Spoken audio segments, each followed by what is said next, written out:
Bases dropped on the Power Hour. So what did I miss? No, I had to leave town. Was gone for about 25 hours. Missed the morning show, and we now know that Maddie has the launch codes. Maddie now has the launch codes, and when Maddie joins us, we'll discuss her episode of Cruising Through MLS, and we will find out what she found out. Now that pitchers and catchers have reported for Atlanta United, otherwise known as strikers and keepers and everybody in between. We've got a signing, all these kinds of things. It is a power hour, evening pars, and Jarrett has promised offline that this could go very soccer over there-ish. Maddie. I wasn't ready for you to throw me in. Why not? Well, all right, so fine. Then what I'll do this. There. You're not thrown in.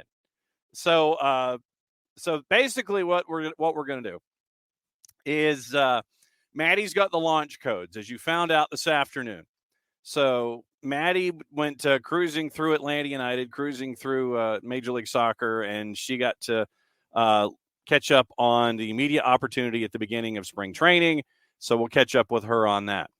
Dax McCarty said some really interesting things, and what we may do is see if we can track down our friends at the particular show that he was on, Major League Journeyman, Ben Wright, not that Ben Wright, but a younger Ben Wright, was they caught up with Dax McCarty. Dax said some very interesting things.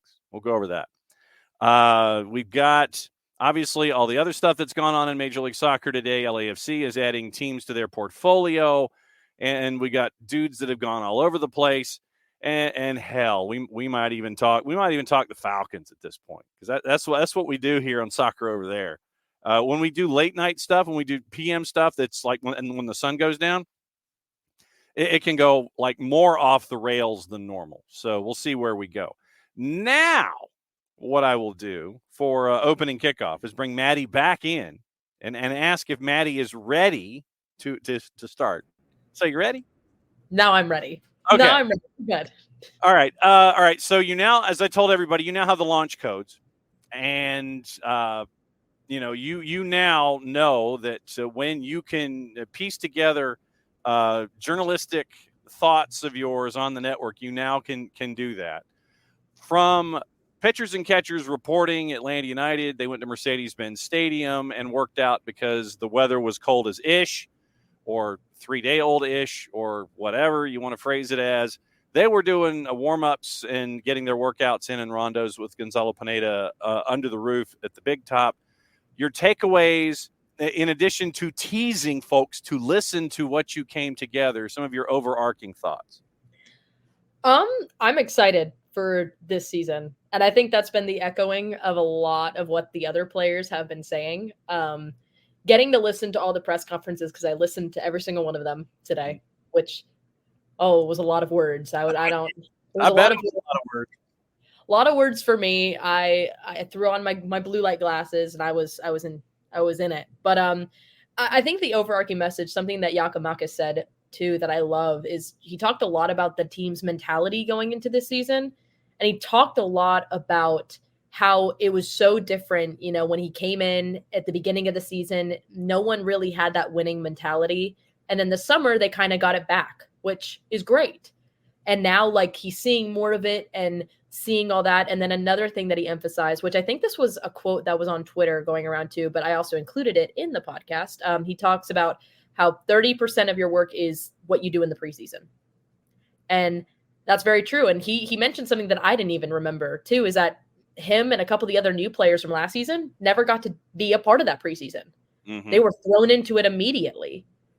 So they had to come in, adjust quickly, get this new team together. And, but he said it was great to have that have the preseason to get to know each other better, to learn each other before you go into the MLS season, where they're going to be able to do stuff. And listen, I'm a huge fan of these signings. A huge fan. I'm so excited. This is like the first time in like a little bit that I'm like buzzing. I'm like, oh, it's gonna be so cool to watch. I'm so excited. I think we're making all the right moves. I think with Gregerson, I'm excited to see what he does in that back line. We talk a lot about him in the podcast. Dax McCarty, and we also talk about Guzan, the future of Guzan, and what's going to happen there.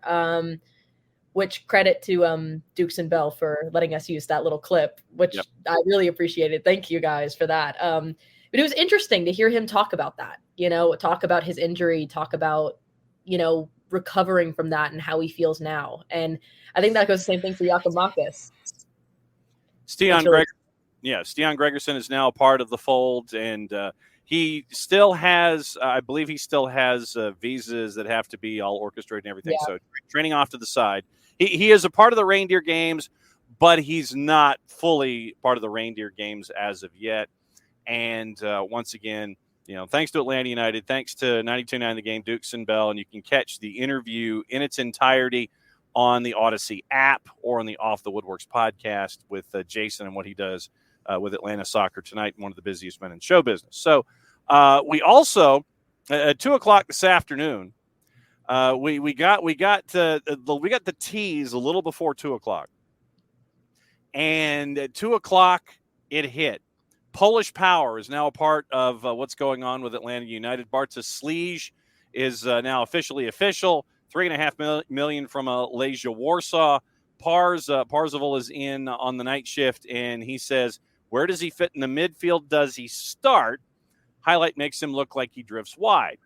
So it was actually funny. I was listening back to what Carlos Bocanegra said about McCarty. Mm-hmm. And he mentioned something in there about how it wasn't just a leadership thing, that he would also be competing for the midfield. Mm-hmm. And they were bringing in another new signing. I'm assuming that it's Sliž. Mm-hmm. So it makes you wonder how that's going to work, and if it's going to be McCarty and him going against it, or if what that midfield's going to look like. I'm not 100% sure. But to me, that's what that sounded like in that sort of in that press conference. To me, that's what it sounded like. Yeah, I think that what you're going to end up with is a combination of folks. Obviously, Tristan Muyembaz is a part of the discussion. Oh, yeah. Then it is Jay Fortune, probably some combination of Muyembaz, Jay Fortune, and Sliž, and Dax McCarty. And when we had Lucas Panzica, the play-by-play voice of our friends up at #EveryoneIn, the time that it was officially signed, I anticipate, and folks can go back on the network and listen to that particular segment, that Dax coming in, he'll be motivated. We'll get into that in just a second. But I think what you're going to have is Dax with all of these competitions going on. Obviously, he'll be fighting for a starting spot. If he's farting for a starting spot, then we got a problem. But he'll be fighting for that starting spot. With all of these competitions, it would not surprise me if you saw him spot start in Major League Soccer, had him appearing in Leagues Cup, Open Cup, and then being a closer out of the bullpen for the last 30 minutes. Having somebody with his sandpaper coming in, schedule compression, you have all of these different things. Obviously, he's going to be fighting for the starting spot, but we'll see where it goes. But I would anticipate that he would be your closer. What you were looking for Ozzy Alonso, and having him come in, the last 10, 20, 30 minutes and making sure that everything is locked down, being a certifiable pain in the you-know-what, and making sure that Atlanta United goes over the finish line and gets the 3 points. Speaking of Dax McCarty, and you see, I like how you were working Dax McCarty in here without even knowing what the rundown is, just kind of working your way through. And good evening, Tom. Thanks for dropping by. Did you see, and this is a collective question, I don't know if this was necessarily seen by a whole lot of folks, Dax was a guest on Major League Journeyman, and we're probably going to have to go track down this soundbite and see if we can track down Ben Wright, one of the hosts. Major League Journeyman had Dax on, And this is what Dax said. And we'll track down the audio and we'll run it for you, later this week. Hopefully tomorrow if we can track it down in time. So Dax said, and I quote, "After the Leagues Cup final, the club had approached me. They were trying to plan what they wanted to do, and they asked me what my plans were. I said, I love the club. I love the city. I'd love to continue playing.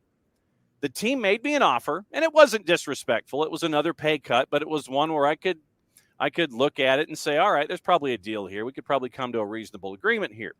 The way that everything transpired was just pretty strange. I have to say it felt like just a weird miscommunication of sorts. We went back and forth. I was still focusing on playing well and trying to help the team, and it was kind of in the back of my head.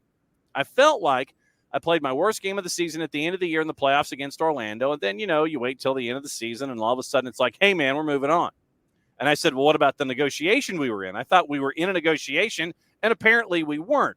The only thing that doesn't sit so well with me is the fact that they never really gave me or communicated a best and final offer to me or a deadline for when they needed to know by.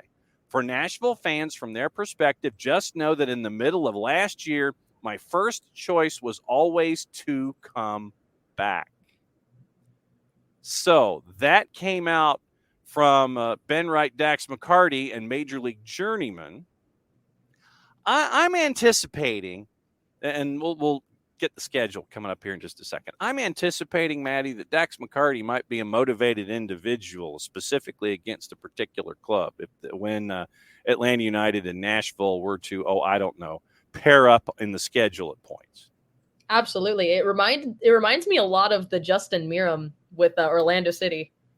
That sort of I don't want to say animosity because I don't want to put words in anyone's mouth, but the way Justin Meram played against Orlando, it was like a different person, the way that he came out there and did all of that for us. And now seeing Dax McCarty kind of it's a different situation all around, but having that person who's going to be motivated, that to me is wild. You have to communicate that. That's not something you can just throw to chance. To me, that's, I don't know if I want to say that. I don't want to put words in mouths. Yeah. To me, it's a little bit of poor management. Why wouldn't you do that? Why wouldn't you communicate with a veteran player who you're in negotiations with? It's trying to kind of listen, I'm not complaining. We have him now, so I'm not worried about it. He's with us. Yeah. But I'm excited to see kind of where that fire is going to come into play when we play against Nashville. It's going to be fun. The first opportunity for Michael Dax McCarty to go up against his old club, his most recent old club, 105 apps, 2 goals, 2020, 21, 22, and 23. That will be on May the 18th at Geodis, 1:30 start on the 18th of May on Apple and on Big FOX. And so that'll be the opportunity at Geodis.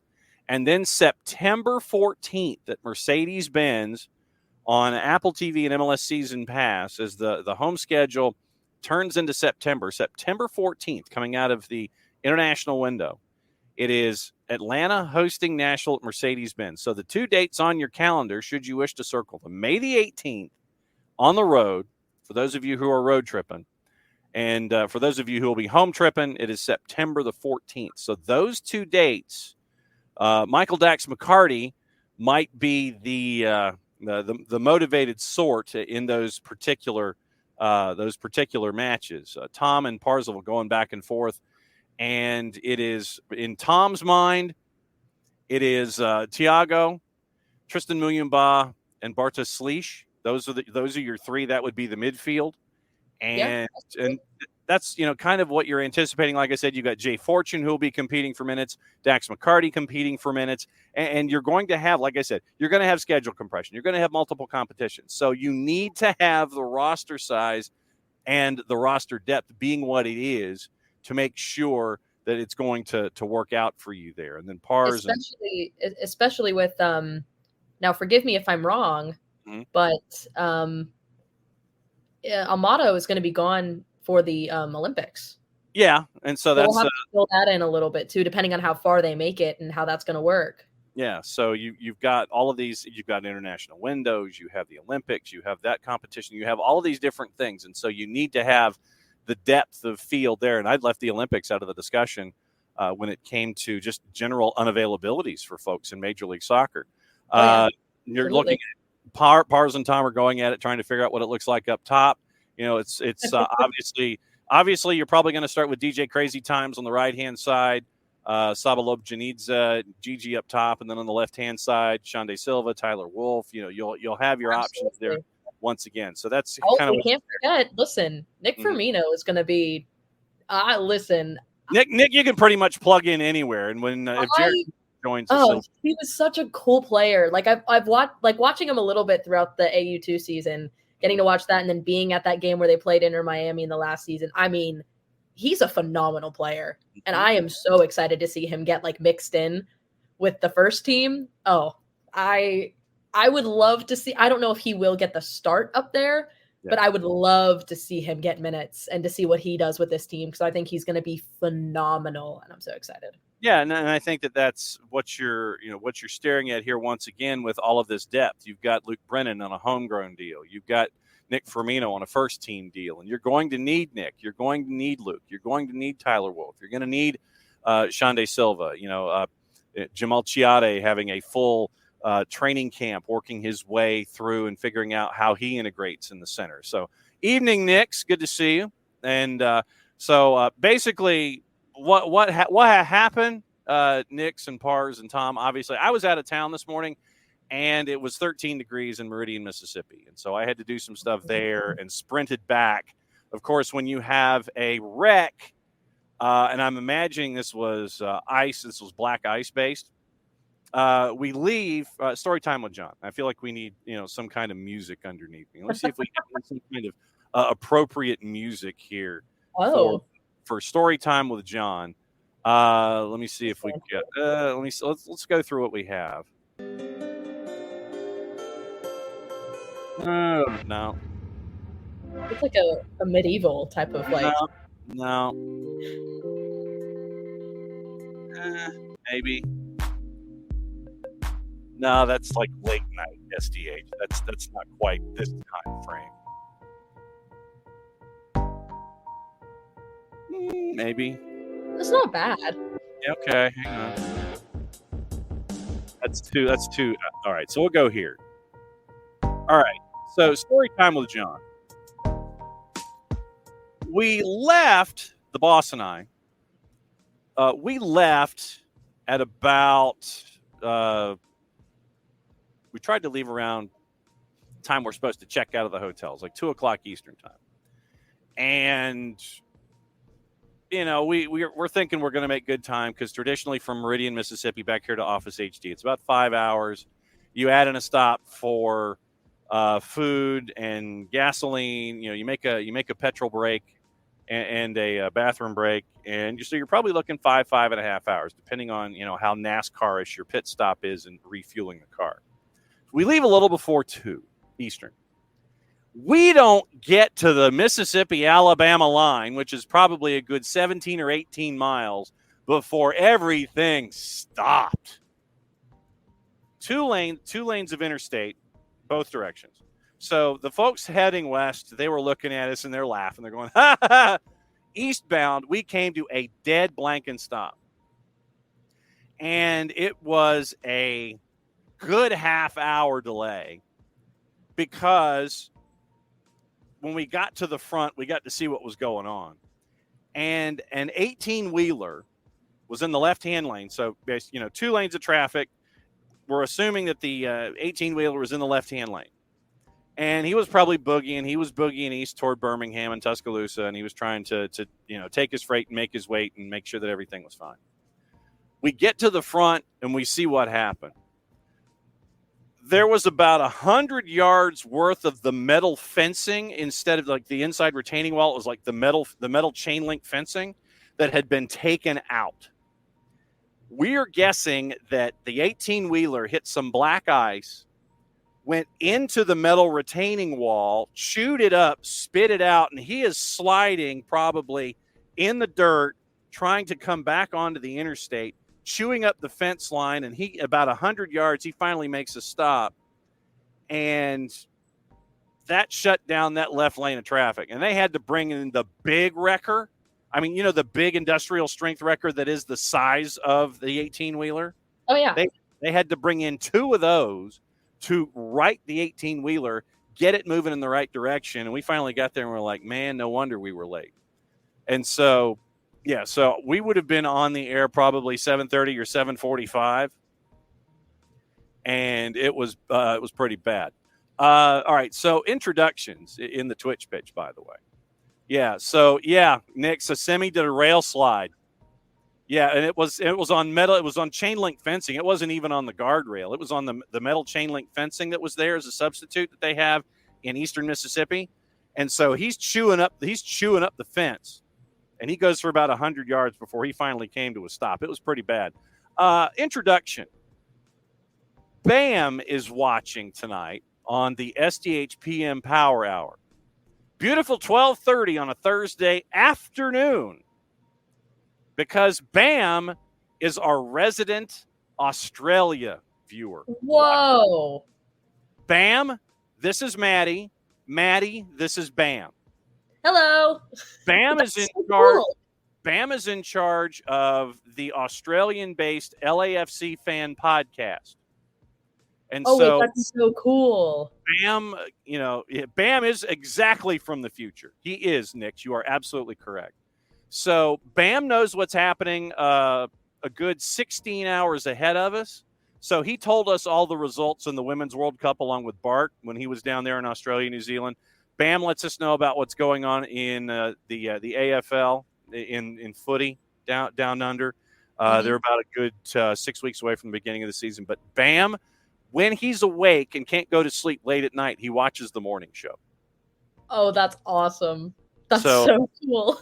So, yes, Maddie, Bam, Bam, Maddie. So now you know. Yes, and so Nick's once again, yes, he is from the future. And so, yeah, you're looking probably right now conventional wisdom up top, Gigi Silva and Saba.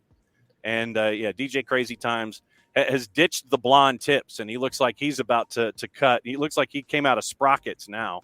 And Nick says that he's going to cut the nastiest EDM album that we will ever see. So I almost just recognize him without the tips. I know. And I was like, who's that? Is that a new signing?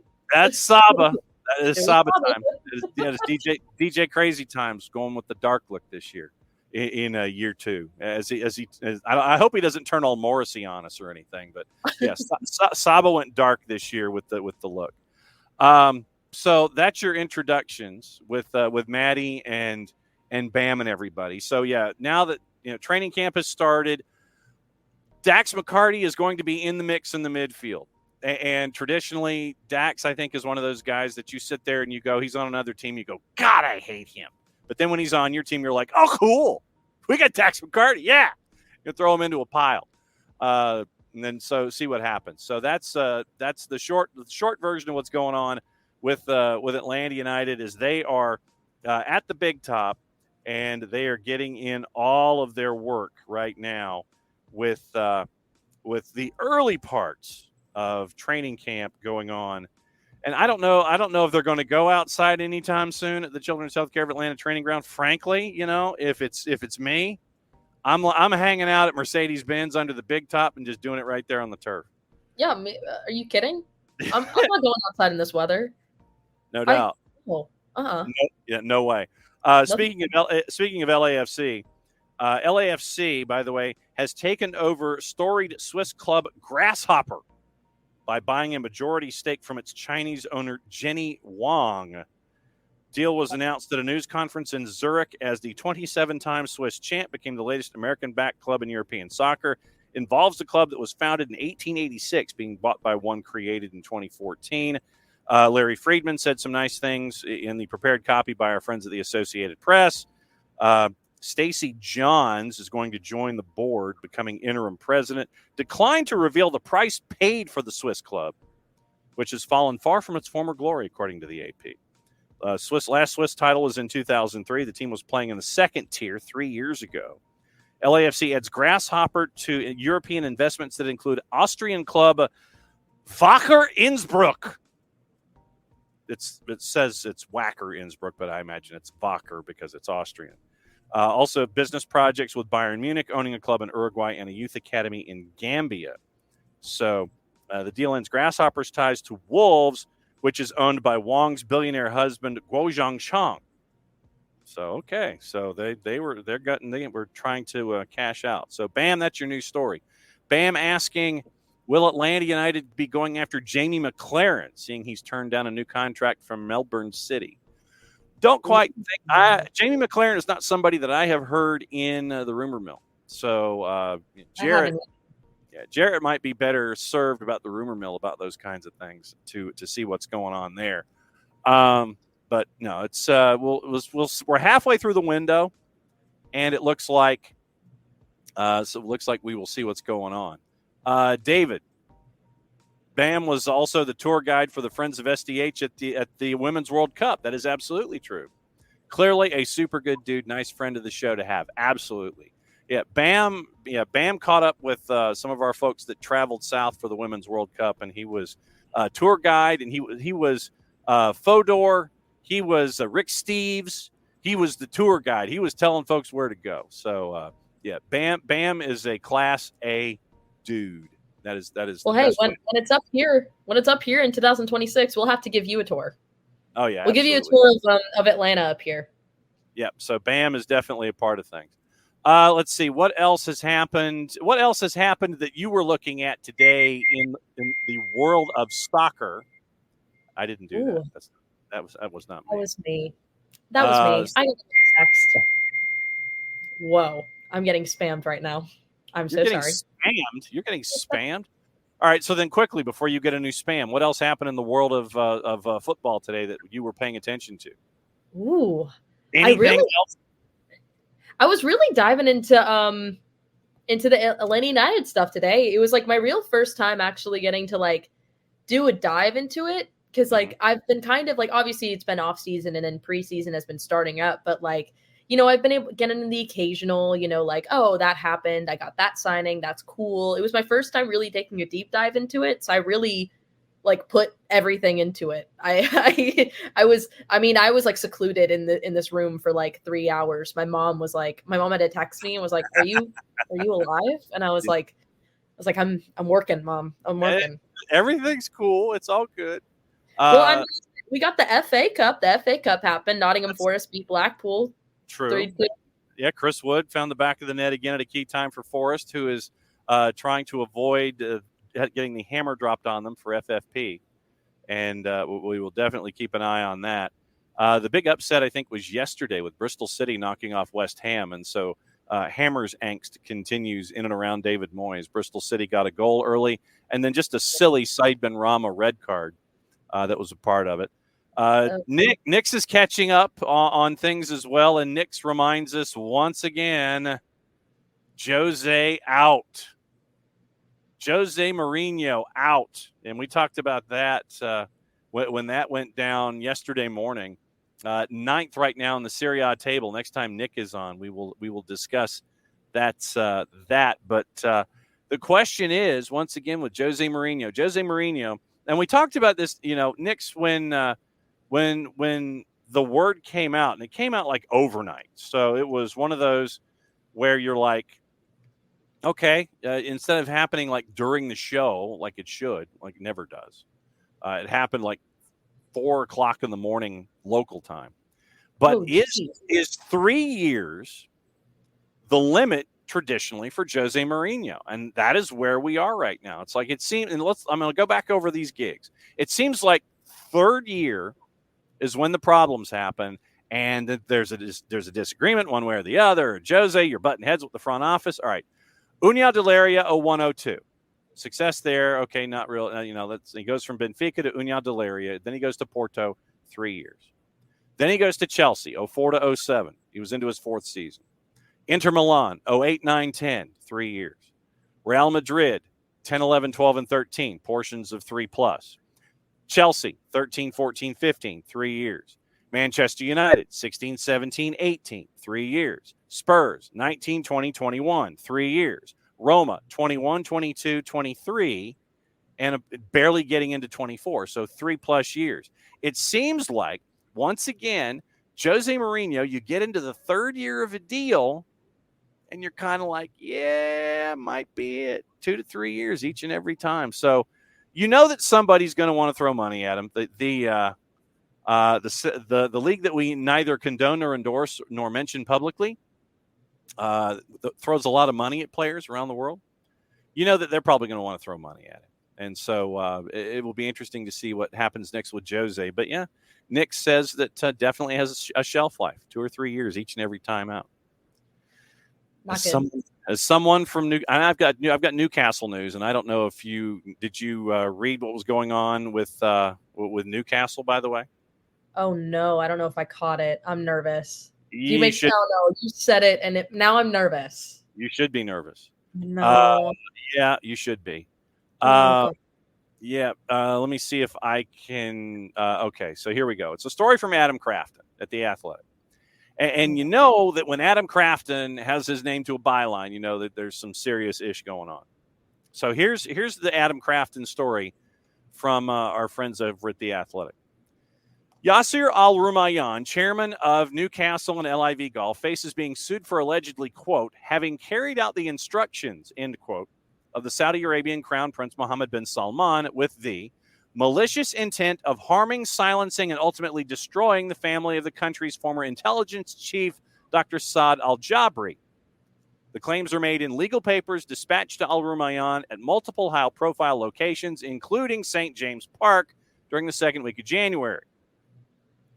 The claims Al-Rumayyan is the governor of the PIF, the state's sovereign wealth fund that acquired the 80% stake in Newcastle back in October 21. Legal documents couriered to Al-Rumayyan at PIF headquarters in Saudi Arabia, as well as PIF addresses New York and London and St. James's Park. The papers asked the Canadian court for permission for Al-Rumayyan and others to be added to an existing court case for a new claim to be brought against him and the others over the new allegations. The claim Al-Jabri hopes to bring against Al-Rumayyan will, if the Canadian courts grant permission, allege that the defendants, including Al-Rumayyan, were directly involved in a 3.5-year campaign to pursue the family of Al-Jabri, the former top aide of Prince Mohammed bin Nayef. For a little Saudi history, bin Nayef was deposed as heir to the Saudi throne by Mohammed bin Salman back in 2017 in a palace coup and has been in detention since 2020. Al-Jabri fled Saudi Arabia, first for Turkey, then to Canada, which is where he's filed the case. In January 2021, a collection of Saudi state-owned firms alleged in a Canadian lawsuit Al-Jabri had embezzled hundreds of millions of dollars of state funds intended for counterterrorism while working at the Interior Ministry. Al-Jabri denies this. PIF is also named in the papers, along with another PIF board member who's listed as intended co-defendants. And so the Premier League, of course, is denying any comment. So that will be the evening's version of requested reading. And so, yes, Amelia wants to check on Alex Pacine. So that is the next piece of story that is attached to our friends at the PIF. So yes, Amelia, we got to check on Maddie when we do these things. We got to check on Alex while we do these things. We got to check on our buddy Dylan Butler when we do these kinds of things. But yeah, when Adam Crafton has a story like that, that's something that made some headlines with The Athletic. Yeah, and I can see why. Palace coups and dudes living in other countries in suits. It's fine. Please. It's fine. Everything's fine. It's okay. It's not. It's not. You said bad news for Newcastle. I said, oh gosh. I said, could it get worse? It was pretty wild, but that's wild. That's crazy. Yeah, it is. And so you're in the 50-50 schedule. I don't want to necessarily, tease. I don't want to steal your prim and properness, but Ivan Toney is looking to come back for Brentford, and he is looking, he said that he wants to play for a team toward the top of the table in his pursuits for titles and championships and things.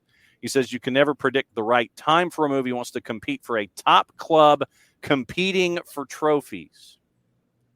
Everybody's interested in Ivan Toney, but Brentford is looking for like 9 figures to the left of the decimal place. Jeez. $100 million. Wow. We won $100 million. We've lost 6 of 7. We're hanging out at the bottom of the table. We're trying not to be in the relegation zone. $100 million for our striker.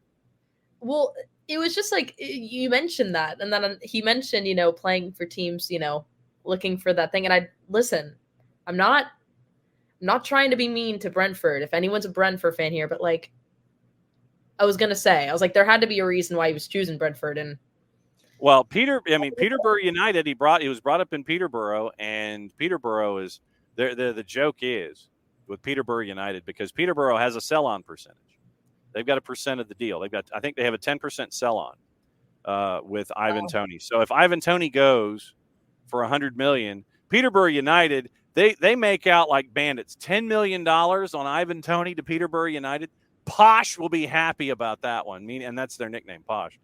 But yeah, so Peterborough United, just like what we talk about with Thiago Almada. And Thiago Almada, the latest there is, I don't think there is any latest. I think we're still staring at the idea of the 22 to 25 million euro and going from there. So I think it's a waiting game as of right now. Yeah, it is. By the way, we welcome in Nick Alifi to the Power Hour here on the evening side of things. Oh, good Lord! Hey, Nick, how we doing? Well, Maddie has the launch codes now. Oh, there we go. And so Maddie got the chance to catch up on pitchers and catchers reporting at Mercedes-Benz Stadium. Mm-hmm. And Gregerson is in. Polish Power, Bartosz Slisz is now in, a part of the discussion. So the pieces seem to be coming together, although Gregerson is still waiting on a visa, and he can't quite to be a full party yet, but he at least is in. But Slisz is signed until 28, which I thought was really interesting. So we've been kind of going over what folks have been thinking about Atlanta United so far, plus a little stuff going on in England and a little Jose Mourinho while we were at it. Well, here's the thing. There will be lawyers, right? The billable hours are always present in this time of year. Yes. From a visa acquisition side, Jose Mourinho, how much money is he actually going to get in his exit from Roma? That's going to be very interesting. Man was crying. Supporters were crying. And it's like, you were mid. You were ninth. If this what brings tears, I really don't know what to tell you, right? Is it from Rick and Morty? Your boos mean nothing. I've seen what makes you cheer. So, I mean, this is, I don't know. It's going to be interesting for Jose. Look, he's gearing up. He won't say it yet, but he's gearing up for the LA Galaxy job. I'm telling you right now. He's really? Yeah. When Chelsea was here, back in the day when Jose was in charge there, he raved about the weather in Los Angeles, the lifestyle in Los Angeles, how wonderful it was, what a great facility they had, everything. He laid the groundwork years ago. And now that I think his European adventures are over, if he does not take the money of the Middle East, I would not be shocked if he starts reaching out to some MLS contacts, asking about mainly Los Angeles. If it happens, you heard it here first. That's all I'm saying. So you think it's LAG for Jose? Yes. Yeah, absolutely. Okay. With the pieces coming in, we were going over the starting 11 and the depth pieces and all that kind of stuff. With Slisz in now in the midfield, and you've got Jay Fortune, you've got Nick Firmino a part of the discussion. I mean, obviously it's Almada, Muyumba, and Polish Power Bartosz Slisz, we think. But you've got Dax McCarty, who's a part of the discussion, who I think is going to be a spot starter and a closer for you. He's going to be like that fifth guy coming in, the starter that comes in on the fifth day for you. That's right. Analogy. When you look at this roster right now, what is sticking in your mind as we have just started training camp? The depth of that back into the midfield, the ability to have someone in the six who can come in and really shut things down in an intelligent way late in the game. Mm-hmm. That's not saying anything bad about any of the guys we had in here before, but youth serves at certain times, right? Like, whenever you need high energy, high mobility, frantic energy, youth can serve in that. But whenever you need that savvy veteran who comes in and says, okay, this is the area for the yellow card foul to take place, that quote unquote professional foul. This is how I need to challenge here without drawing a card, because we seem to have a little bit of trouble going on. This is how I can, the back line looks a little shaky. Maybe I can drop in and kind of help solidify that a bit. That to me is the wisdom of age. And to have Dax McCarty just come in that sort of Jeff Larinowitz role is, yep, there you go. Madison's saying it right there. Yes. Maddie's locking it down. She knows. Yes. So, yeah, the Jeff Larinowitz role, I think that's critical. And it's something that has been missing since Jeff left. So I think it's, as we've talked about previously on the show, guys, that there are teams, even in the East, who look like they are, building something out of Ultimate Team. And then there are teams that look like they're doing something from Build-A-Bear. So Atlanta, I think, is occupying a great spot right now where they have tenacity, they have athleticism, they have skill, and they can beat you in a load of different ways. Madison, you were there at the first bits of training. What did I miss? Did I miss anything spectacular? I mean, listen, I wasn't actually there. I got to just listen to all the press conference stuff and everything for that. But I mean, I'm just excited to see the way the team plays, especially with how well it was. We talked a bit about just the midfield and everything. I felt like we had a lot of great stuff in the front. We weren't able to close out in the midfield, and that's why we were able to give up so many opportunities, so many things. It was just so unorganized, and so just everyone was all over the place. No one knew what to do when they had the ball. They were like, oh, it's here. Didn't do anything. So I think having these new signings and having that experience with McCarty coming back in and being that sort of big leader, especially with the amount of young players we do have on the squad, I think it's going to be huge. It's going to be great for this side. And I'm excited too, because also you have Schleich, and I think that's going to be great too, because we haven't had a really cool thing since Eric Rometty, at least from what I've seen, which I'm excited to see what happens. I'm excited. I'm really excited.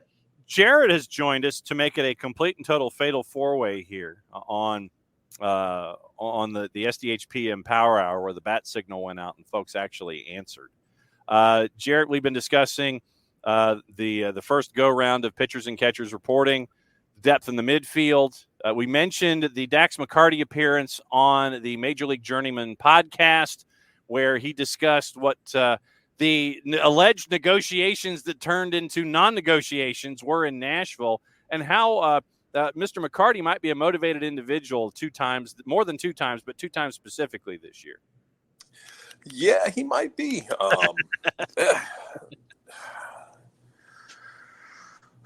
Look, it's another instance of one of my favorite instances where we get to play however you think, whatever disaster you think your club is. If you look around, you will find that disaster. no matter how frustrated you are with things, you look around, you will find something that someone else is going to get mad at. So you just choose not to get as mad or live and die by it as much. Dax is already a petty individual in the most complimentary way possible. This should be very fun to watch. This should be, if you can give me 20 games, man, I'm great with it. Very busy schedule. Don't know how many of those he was for, but if you can have him come and close down shop at the end of the night, great. Have him start some games, great. Have him be an influence on a guy like Jay Fortune and Torres, who looks more and more like going to be a destructive force in that midfield. Yeah, man. Great. And honestly, I know he's not as much of a destroyer. He's got a little fight in him, though, but a guy like Alan Carlson, who will sit there and spray balls, but who will, as he's shown before, despite being 130 pounds soaking wet, with 3 mason bricks in his pocket, He's not afraid to square up and fight people. And if you can have Dax influence guys like that, then it is worth its weight in gold, no matter what you get on top of it. Maddie, question for either Nick or Jarrett. What is on your mind that you wish to bring to the table? Oh, geez. I mean, I guess we got to keep it going, especially with how much depth we do have in this squad. What would be your ideal starting 11? Nick, take it first. Okay, so let's see. I mean, obviously, you got Jarrett, go ahead and open your mic. We'll workshop it. Go ahead. Well, I've been told I've got to keep it down because my 7-year-old is like screaming at me. You're way too loud, Dad. So, all right. So it's the quiet storm on Soccer Down Here. So all of a sudden he's turned into George Norrie in our bell. That's right. That's your Google search for this show, kids. I mean, really, work overnights for multiple years at WGST, and you will become intimately aware of their programming. Correct. That's right. So on the back line, we're going to have ourselves a back four. Something marvelous, I think. So I mean, look, I don't. Here's my thing, and I know it's a cop-out answer. I don't care. Here's the thing. I don't care what our starting 11 is going to be. I don't, and this is not to dismiss your question, Madison, because it's a good question, it's an accurate question, it's a needed question. But for me, the only people I need to know where Thiago Almada's playing as of next year. Yeah, I need to know where, and it's going to be Goose in goal. I think to start with, I want to see how Goose's health is. I think that's critical because ligament injuries, you don't just heal from physically, you have to heal from them mentally as well. And I'm not convinced that Brad was 100% mentally coming back from that ankle injury, which is why you saw some of the hesitation where before he would just explode. There was a little bit of hesitation there. And I think now he's past that far enough that we're going to see him there. We'll see. But I think he's going to be game one, Goose in goal.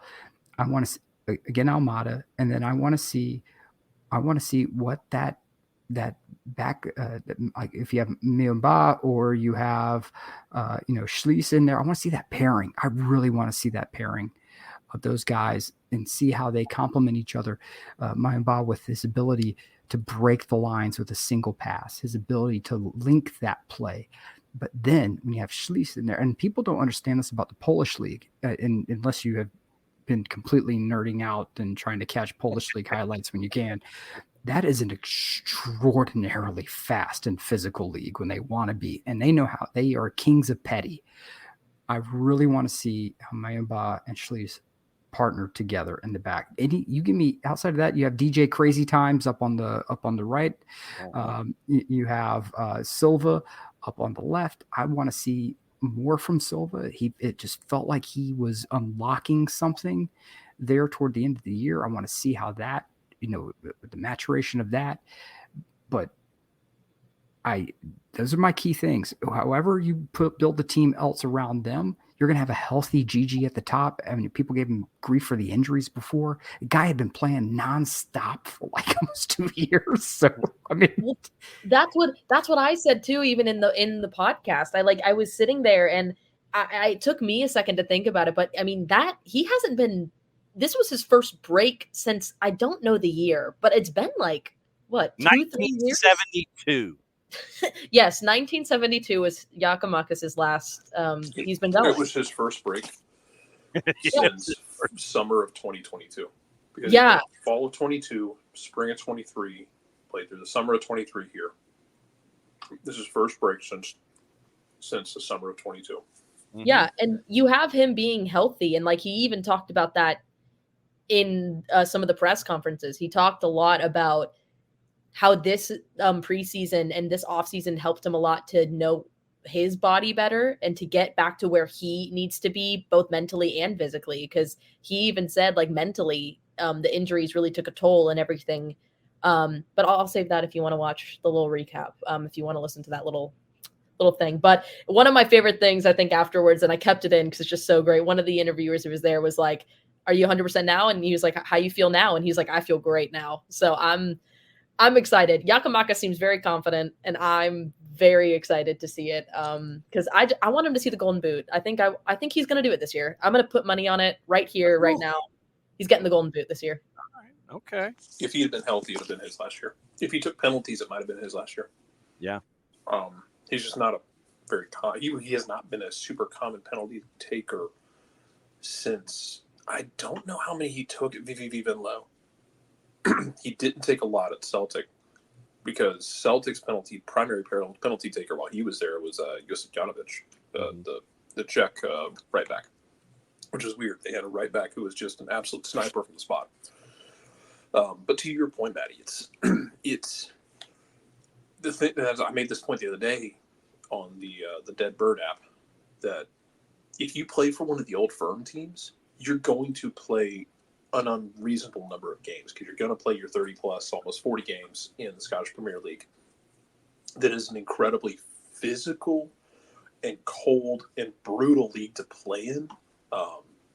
You're playing on field turf at places like Livingston at the Spaghetti Hut. Yes, but they take a winter break for a reason. Some of those fields in northern Scotland are practically permafrost, and you're playing against teams that are going to bunker most of the time. It's going to be very physical, and he already plays a physical game, but you're playing somewhere between 30 and 40 games in league. There are 2 cup competitions in Scotland. If you're Old Firm, unless you're being managed by Brendan Rodgers actively, you're going to make a deep cup run. So that is another slew of games, probably 4+ games in each cup run, plus European games, at least 8, because you're going to make group stages. And if you get out of group stages, that's even more. I mean, it's a lot of games. It doesn't have the travel that the United States has. The U.S. travel, I still think, is underrated. But yeah, that's he's looking at that point in a calendar year. God, he's looking at over 50 games just playing at Scotland, maybe more than that. And then in the middle of that, to take the move to travel across the country, uproot your life, restart. Yeah, and then play an entire 30+ game season with Leagues Cup and Open Cup and all that jazz. Yeah, I don't doubt it at all. That you're right. It's brutal. I'm sure he enjoyed the mental break from it all. And then he came back here looking like he was going to kidnap one of Liam Neeson's family members. Oh man, yeah, the stylish photo shoots with all the first day drip, Nick. You pretty much had everybody pegged in the way that you were looking. Well, look, McCarty, Dax looked like he was getting ready to sell me a used Toyota from Southtown. I mean, Dax is just he's in dad mode, man. He is in dad mode. I love it. I love these. Like, he just gave the thumbs up. Like, that's right, Atlanta. No money down, no down payment. Come on down to Southtown Toyota and get you a certified pre-owned vehicle today. I mean, like, the look was down. Gigi looked like he was pitching Sauvage. It's like Sauvage Dior. I mean, like, the look was all there. I mean, it's magnificent.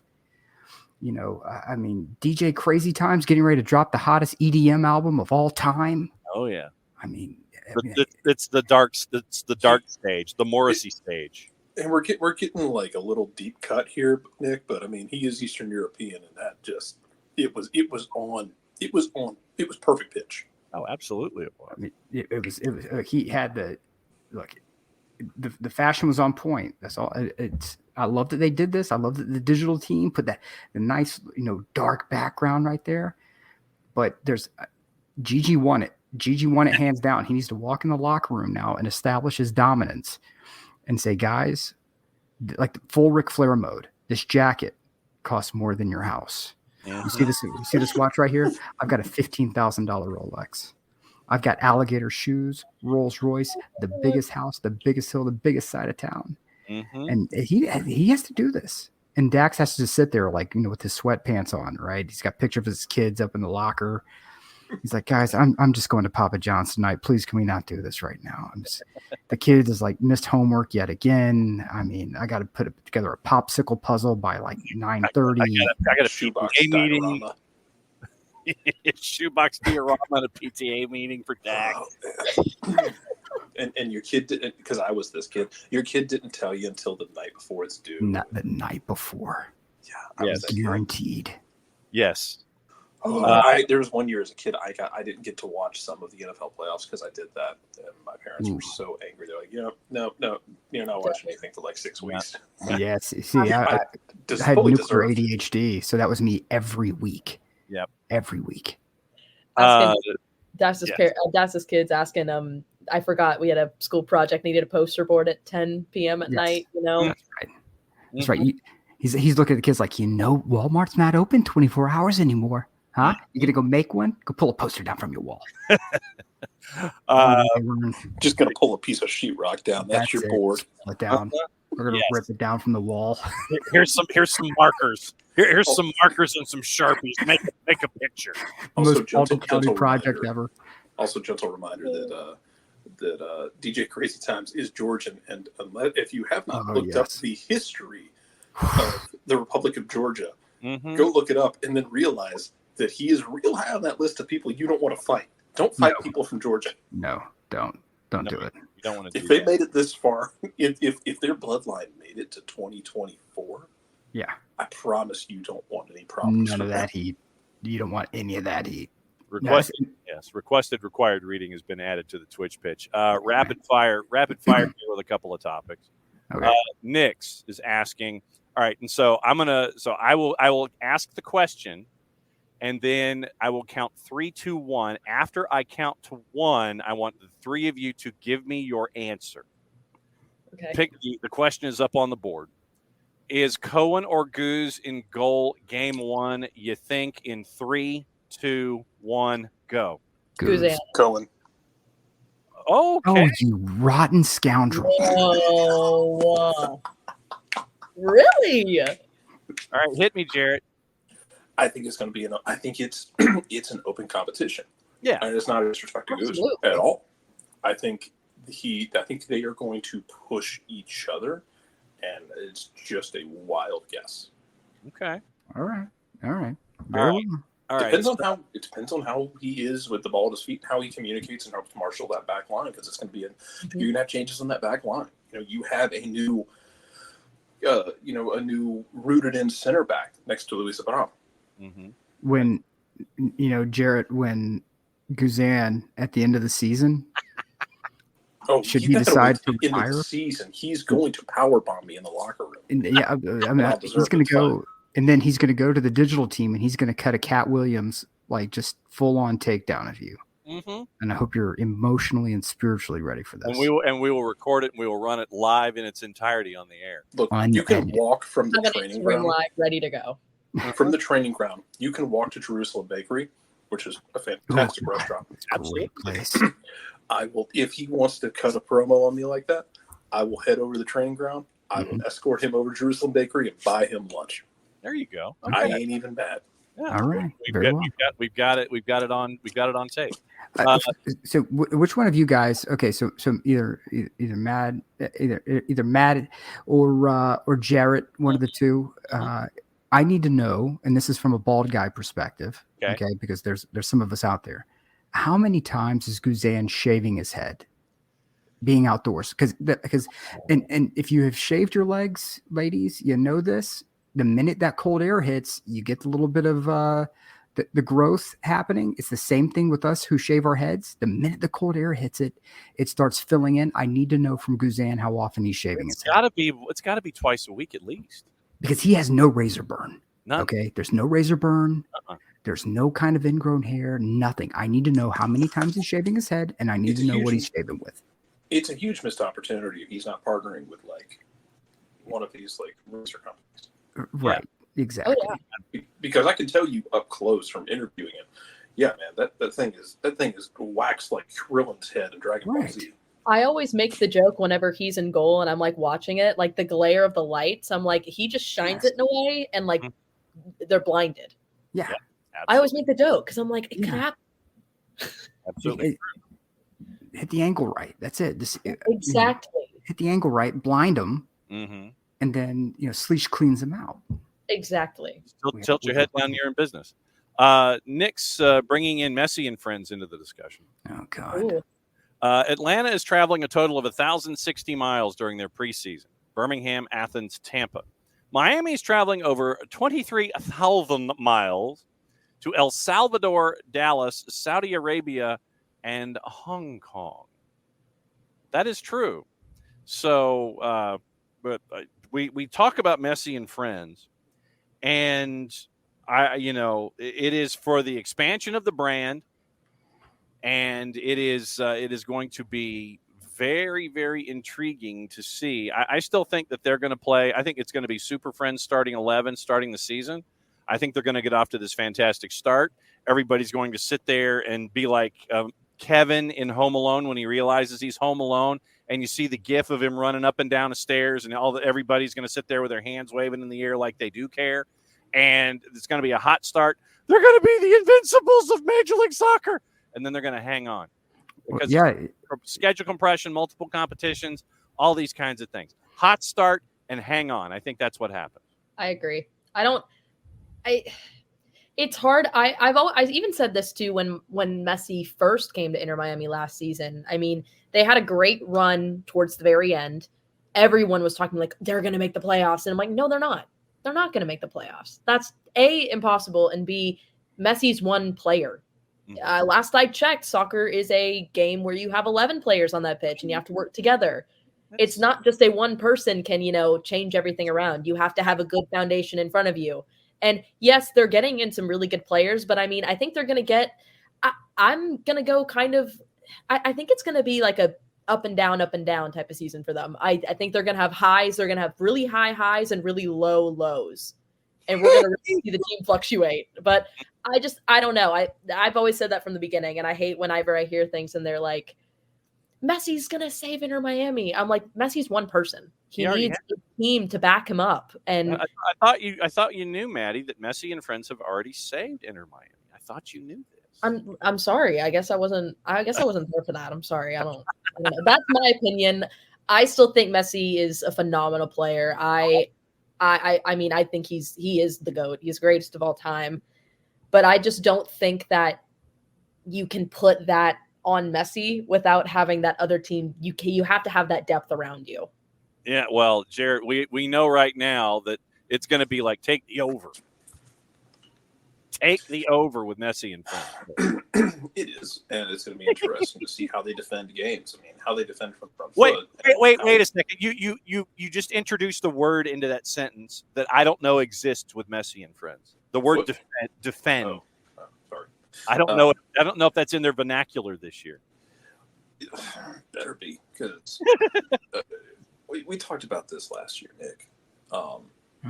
When you have Busquets, who is an absolute artist on the ball, like, and we had one of these in New York in Pirlo. Traffic. You have an absolute artist on the ball. You better have somebody with him who, in his spare time, is running marathons. Kromaski. Because you got it. It's a lot. I don't hate the idea, John, but man, you were asking so much of some of these kids if you put them in that situation. He's a young kid. Let him learn. But to me, it's a matter of you're asking them to show a level of discipline that we don't ask kids to show outside of, MLS Next Pro. And we'll get baited to try and break shape. Yeah. And it's going to be hard. They're going to make mistakes. You just have to hope that you outscore people. And what happens, again, same thing as other clubs. What happens when you go cold? Because nobody bats 1,000. No, they do not. What they have? 23,000 miles? Is that 23,000 miles he posted? Yeah. Nick's did the math, and it's 23,000 miles. Okay, so don't worry about expansion of brand. Worry about the expansion of those knee ligaments that these guys are going to be having fall apart, because you have Suarez who was saying he's not sure if he's going to be able to walk correctly at the end of his career, talking about he's going to be playing. I don't know how many games. That's great. But, at some point they travel to Philly, and in Philly, the refs seem to let them get away with just about anything they want. So what's going to happen the first time someone goes nuclear studs up into Suarez's ankles. Yeah, we'll see how that goes. Good luck to him. And I'm not saying he didn't get that down in Brazil. I'm sure he did, but how many more hits can he take? They traded away Kamal Miller. He was oftentimes the only person who stood between Calendar and oblivion. So because Calendar was sitting there having to tap into the matrix to try to stop some of these shots, and Kamal Miller was the only one who was forcing these shooters to fire from an awkward position, right? And you send him off now? I mean, okay, great. So, it's like one of Beckham's kids going to be playing the back line. Harvey Neville will not, because apparently they were asked about Harvey Neville's status, and they got a big old no comment. Well, yeah, look, a ton of talent. They're going to score a bunch of goals early, and then physics, age, and the fact that these guys are going to Miami not to win. They're going to Miami so they can walk around Publix without having 1,500 paparazzi following them. Okay, this doesn't get talked about enough. Messi finally gets to be a real human being and not a space alien 24/7. His compatriots, that like Luis Suarez, gets to walk around Miami and be a human being, not a space alien. So it's something whenever you get to shut off, from having to guard yourself, from having to be on 24/7. This is either going to help or it's going to hurt. But to me, this seems like it's all of the things that people have said about MLS over the years. Retirement league, people are coming here to collect a paycheck, and yes, they're very good, but when the injuries start mounting, at some point they're going to be like, dude, I'm chilling in Miami. Like, do I really need to be given 150% right now for the US Open Cup or whatever, whoever we're playing? I mean, I don't know, guys. I think the wheels could come off of this thing a bit earlier than maybe people anticipate, and I'm willing to be wrong on this one. All right, last topic before we get out of here, because we're coming back here in less than 12 hours to do the morning show. Our latest on and Michael Ruiz. Yeah, it's some combination of Krivtsov and Aviles right now. So, and Knicks, we don't know whether Messi plays at the Benz or not. It's going to depend on schedule compression, position in the table, all those times a year. So, we'll keep an eye on those kinds of things. The latest on Thiago Michael, Almada. it's going to be the hopes and dreams of Miami playing center back. Hopes and then dreams partnering with them. That'll be your center back. Maybe somebody from Inter Miami too. And buddy, as someone who watched Atlanta United 2 ship a lot of goals, Inter Miami 2 did even more. Ladies and gentlemen, now coming in, number 99, Steve. Yes, exactly. It's Steve. So the Thiago Almada thoughts, and Nick, I wanted to start with you on this. We're still looking at Thiago Almada being linked to Atletico Madrid, but once again, Correa has to go to the league that we neither discuss publicly nor talk about when they're going to be on TV or what have you. Accurate. So Correa would have to leave to go to the Middle East. Correa and Thiago Almada have the same representation. But now there has been another name that has been introduced into the discussion by Matteo Moretto, and it is Moise Kean. Moise Kean has now been listed as part of this, and Moretto has almost 260,000 followers on the 280-character app. He works for Relevo and SOS Fanta in Italy. And so Matteo Moretto is saying Moise Kean or Thiago Almada now as the substitute if Correa goes to the Middle East. For those that don't know about Moise Kean and his skill set and what he brings to the table, that's why I wanted to ask you first. Yeah, Moise Kean is somebody who I think needs a new, fresh start. He's had a lot of opportunities at Juve to really become the guy, but the problem is he has a concrete ceiling above him by the name of Allegri, and Allegri is not going to let offensive talent completely show their talents. It just doesn't happen. It's happening more this year because I think that he's had such substantial pressure from above, and Juve's financial constraints have forced him to sort of take the shackles off of his offensive talent. But I think the damage is done in some relationships. Moise Kean's one of them, and Moise Kean wants out. And he is somebody who has talent, he has ability, but not enough game tape of him displaying that talent. I don't think that there's enough of a relationship there to have them select Musa Ken over Thiago Almada. I think that when you start talking about those Argentine ties and you start talking about the people in Argentina who are reaching out to the ATLUTD staff saying, hey, look, man, and we know who this kid is and what he can be, but we got to get him out of the U.S. first. So let's make this happen. Now, notice you haven't heard anything out of Almada's camp. And I think that the Correa situation, I think, is a prime reason why. If there's not the unified representation there, then you may be hearing more of Almada saying, okay, guys, it's time. Okay, it's great. Let's go. But because they recognize the roadblock in place and their single agent recognizes this, there's no kind of pressure on Atlanta United. So they can sit back and say, look, we're going to prepare for the season as we would. Keep us in the loop. We'll make a move if it makes sense for everybody. Let it play. But Musa Ken, in my opinion, is not the guy who needs to make that move. And I don't think there's enough of a relationship there to do it. So I wouldn't put too much stock in this. They're just trying to find him a home right now because they need money at Juve. And if they can move him as a piece, you might get a little bit more than, say, an outside back or a 6 or an 8. All right. Last thoughts before we go. We'll go around. Jarrett, your last thoughts on the day, on what I missed, and anything else left on the table before we come back here in less than 12 hours.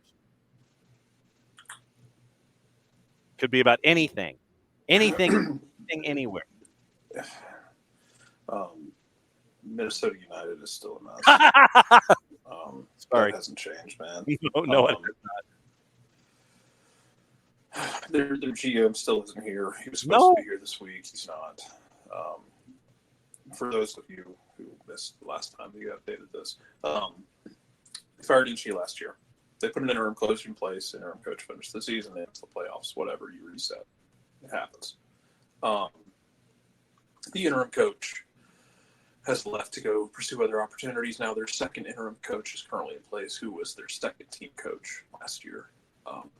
They are making some additions. We still don't know if Reynoso is going to be here, and he is every bit the linchpin on like how this team might be okay or this team might be a bomb scare. A lot of that depends on Reynoso, who is going to who is he's not quite up in the front pack with Ani Mukhtar as individually the most important player to a team's success or failure, insanity or insanity. He's close. He's probably second on that list. I think Almada his last year would have been second on that list for Atlanta, but the way they've rounded out this roster, I think that it's less centric on him.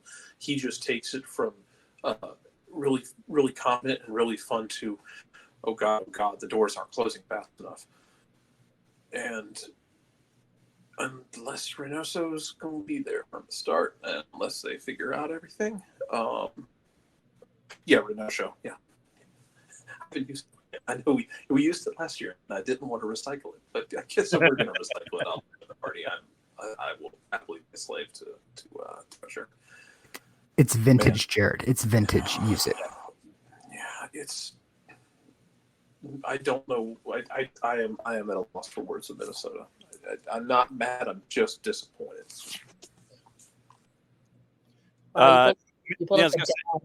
Yeah, well, he did. I'm disappointed. Maddie, last thoughts before we go.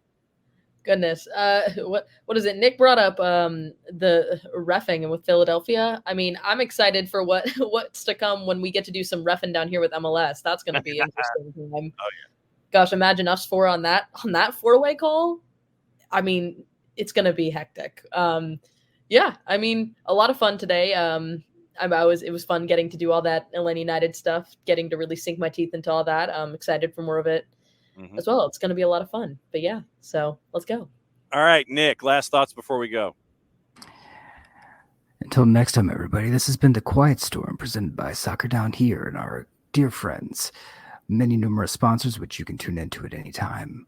Much love, everyone, and mucha mucha euro y'all. What he said. So before we go, Maddie, David said Maddie could have broken the show if she just asked for your thoughts on the third division game in Zambia.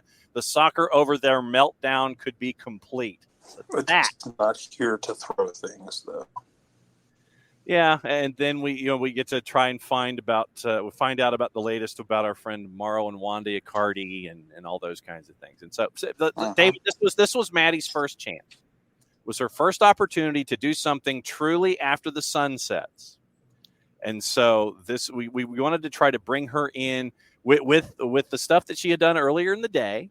And then we carry on and go with the SOT madness. And so that's where we are. But thanks to now Maddie has to make sure that she's ready to go on Zambian third division. But right now they're in AFCON. I don't know how much of the actual play is Don't going. worry. The next one, I'll have it all geared up, and we'll get it ready to go. Pick a random country. And Mongolia, right? We used to do numbers in Mongolia, John. That is true. Yeah, we did juice boxes in Mongolian soccer as well. So anytime anything happens after the sun goes down, juice boxes, we were legitimately ranked among soccer podcasts in Mongolia. Absolutely, and that's the fun part about doing these kinds of things when the sun goes down. So, Nick, you want to go one more time and let everybody know that we're done for the night? No, I did. I thought I did the Quiet Storm exit, John. Yeah, you've completely thrown it back here. I'm not prepared now to get back to the Quiet Storm on Soccer Down Here. Ladies and gentlemen, we love you all. Until next time, good night.